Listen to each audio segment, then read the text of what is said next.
Our next guest here on the program, the U.S. military has created a roadmap for passing over wartime operational control over Korea's military to Seoul.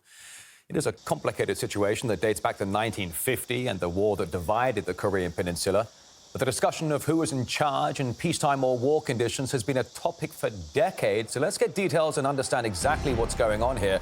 Crossing live now to the South Korean capital, there's RT contributor Joseph Lynn standing by. Joseph, great to get you on so quickly on this. Can you break this down for us? Because it's something that's been in the works for decades. What does this latest development mean in layman's terms, please?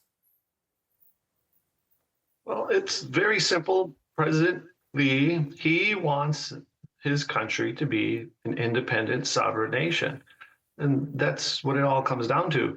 And this is very important because South Korea just, in 1994, just got back peacetime control in 1994, but they still don't have wartime control. So they have some control, but they don't have some control. But it comes down to this whole idea, right? South Koreans don't want to be a colony. They don't want a patron-client relationship. It's a deep psychological issue here. And so President Lee, he's really pushing ground to make this a reality. Like, this is our Army, it's our Navy, it's our Air Force, it's our Marines. And we're going to control it and do what we want with it when we want with it, not at the whim of somebody else, Yeah, I mean, because it's convenient for them. It makes sense, Joseph, but tell me about the necessity of U.S. troops being there. I mean, are they a part of keeping the peace, or is it something else more to do with geostrategic positioning? Why are they there? Is it necessary?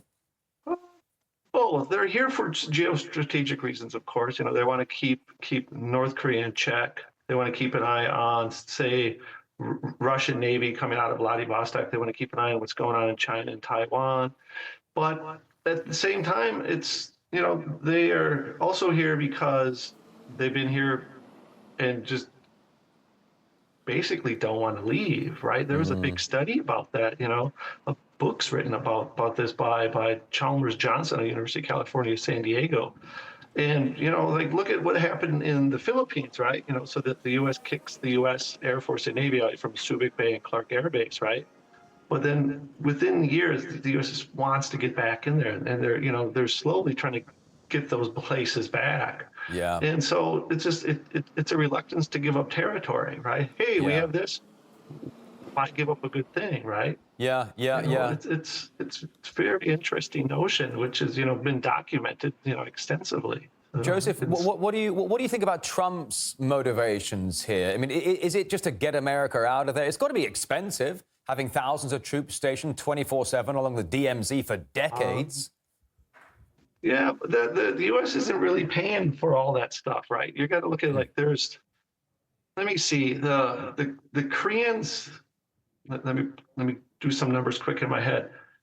Korea pays about $30 billion or more a year to maintain U.S. forces. Now, a lot of that has to do with tax breaks, land, all kinds of benefits, right? Yeah. And so that's not fair. And so if you look at the statistics, from survey polls, 96% of this population, those who responded to those polls, don't want to pay any money to support U.S. troops. I see. They want to freeze it or reduce it. Yeah. And so, that's a lot of money, right? The South Korean military budget runs between $45 to $46 billion a year. And now they get paid for the U.S., which they've been doing for many, many, many, many decades, right? Yeah. Granted, some of that money goes back into the local economy through locals that they hire, at the bases. And then you have the construction, maintenance, et cetera. But that's a lot of money. Yeah. Also, if you look at the number, if you break it down, South Korea pays, their defense budget is as big, if not bigger, than the largest NATO country's budget, defense budget. It tells you something, so doesn't that's a lot of money. That's a lot of money, Joseph. That's a Can lot I, of money. can I get another one And, in here? I'm sorry, forgive me for yeah. interrupting. The signal's not as good as it should be. Forgive me. But I wanted to ask you, so if America were to pull out in some way or another from that area of South Korea near the DMZ and all that, do you think if America pulled out to some extent, North Korea and South Korea might find a way to get along and actually, after all these years, find something peaceful? Well, that's actually that's a great idea on the South Korean side, because that would actually give them more leverage in negotiations with North Korea, right? North Korea wants the U.S. out.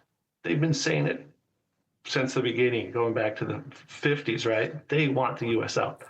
And because it just comes down to this whole idea, right? We're Korean. We can be one nation. We are one people. We are one ethnicity. We don't need a foreign, colonialist here to tell us what to do. We can work it out ourselves. And so from the North Korean side, that's what they want. They want the U.S. out. From the South Korean side, they want leverage to move closer into a relationship that's workable and functional, that could be harmonious, on this peninsula for both North and South Korea, a potential reunification, because that is the goal of the South Korean government.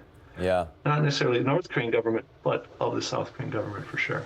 Joseph, I'm very low on time. I'll get you one more to get you out of here, if I may. But how much of this is linked to America's future theoretical crisis or war with China? Is it possible that it's just kind of reshuffling the decks, or is there something else going on here? China's always somewhere in this equation, right? Well, it appears to be a reshuffling of decks for sure. But South Korea last year, they really moved closer into the Chinese sphere, which historically they've been part of for hundreds of years, right? The U.S. is just recent, right? It's a little tiny speck within this whole historic, timeline, right? And so, and then Korea also wants to move into having a closer relationship with India. And so, the U.S., they don't seem like they really want to work with anybody anymore. They just want people to pay and go along. Yeah. It's like, all right, you got to think back. Okay, when you're a kid, right, you're high school, you just get your driver's license, all your friends want to ride. You want gas money.